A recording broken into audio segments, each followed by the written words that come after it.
ang maayong buhaton na ni para mahilo ni ang City Plaza. So the first is pamunit, then segregate properly ang trashes, then maghuman is manilig sa mga sagbot, then after ang buhaton is malarapog benches. Pre! Alisa! Pre! So ang atong buhaton, pre, ang plano na to, kami hilo na itong City Plaza. Kahit mag-assign ang mga tao, patawag na ito mga kauban. Sige. Community members, sige. So, akong hihiyang information is manarapot sa mga benches, then mamunit sa basura, then ito i-segregate properly. Then after, manilig sa mga sagbot. Ano nga plano, no? Pre, may problema. Sige, pre, fire. Morning guys, nanayin mo ka ng community project and we need to help as community member. Kalapang sa sapot ng environment and wala ko rin nga plan para makatabang dito sa mga tao po and sa maintain na to ang cleanliness. So para rin na to para sa tanan na pinlo ang tanan. Yung buntag kay Montano, i-divide mo karon sa noon. Ikaw Isel, dito ka sa Juan, nakakupag dito ka sa Juan, nakay sa buon nga. So ikaw may dito ka sa Pangteng, nakay pang sa sagbot, kani kabutan dito. Atong i-maintain ang atong window sa atong plasa para sagbot. Marto!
simpleng baguhin ang mga sales targets.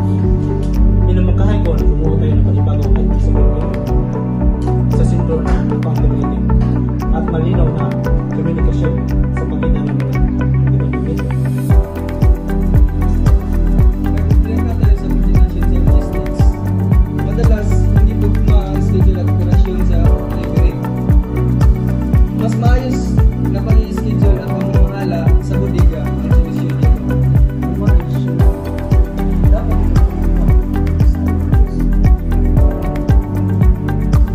Ako ang bahala sa mga dokumento.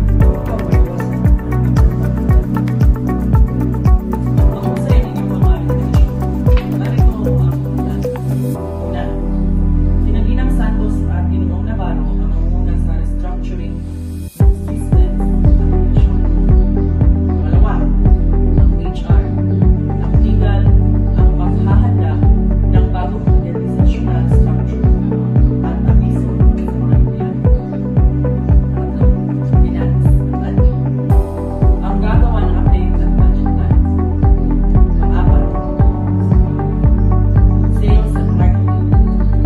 Ang pagtutulungan para sa staff motivation at pang-information. Inaasahan ko ang ibuhang progress mula bawat grupo. Magsisimula tayo ngayon. Ang sinuriang Ginong Reyes at ang kanyang mga department heads ay nagpapakita ng kahalagahan ng mahusay na pamamahala at administrasyon sa panahon ng krisis.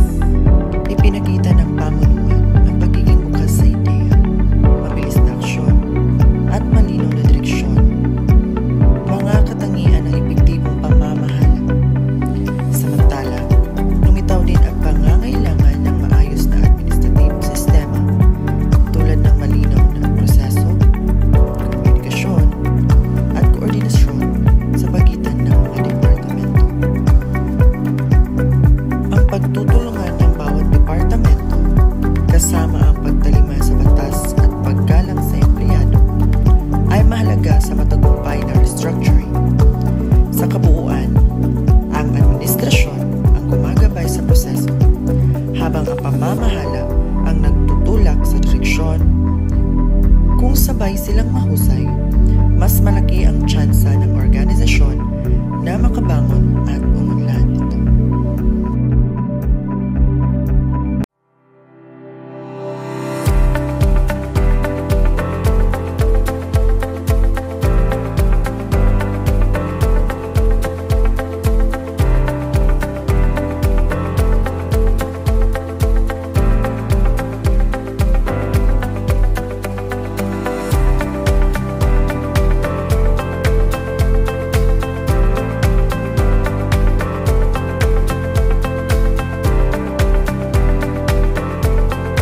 Magandang hapon sa inyo lahat. Nandito tayo ngayon para pag-usapan ang ating mga susunod na proyekto sa susunod na buwan. Dalawa ang ating pagpipilian. Una,